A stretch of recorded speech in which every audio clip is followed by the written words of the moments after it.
Welcome to SimplyRN. Today we will go over Raynaud's disease or phenomenon.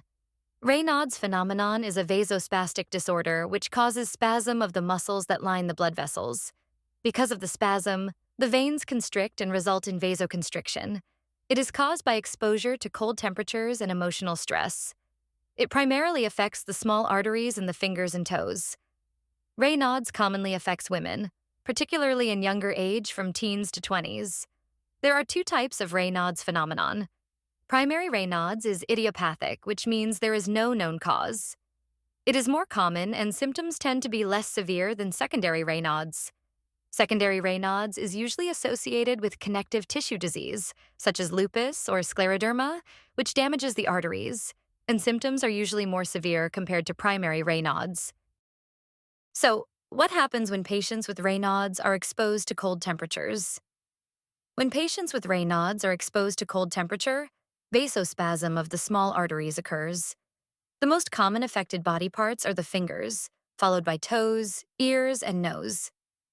With vasoconstriction, the affected area, let's use fingers as an example.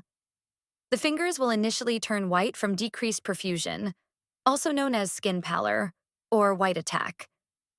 The affected fingers usually have a clear line of demarcation between the affected and unaffected areas, as shown in the picture.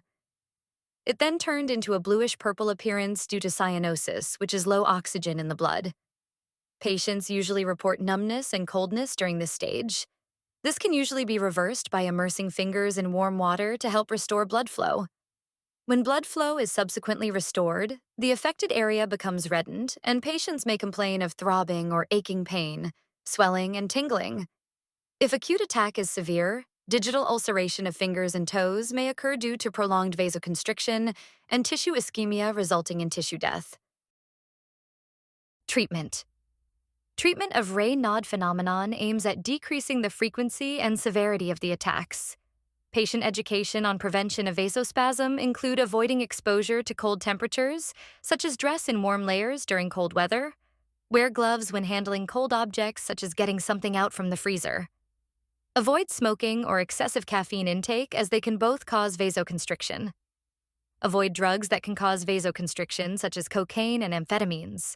Implement stress management strategies, as stress can also trigger Raynaud's. If the above preventive measures fail, calcium channel blockers such as amlodipine and nifedipine may be prescribed to promote vasodilation. Thank you for watching this video. As always, this video is for educational purposes only and not indicated for clinical use. See you next time.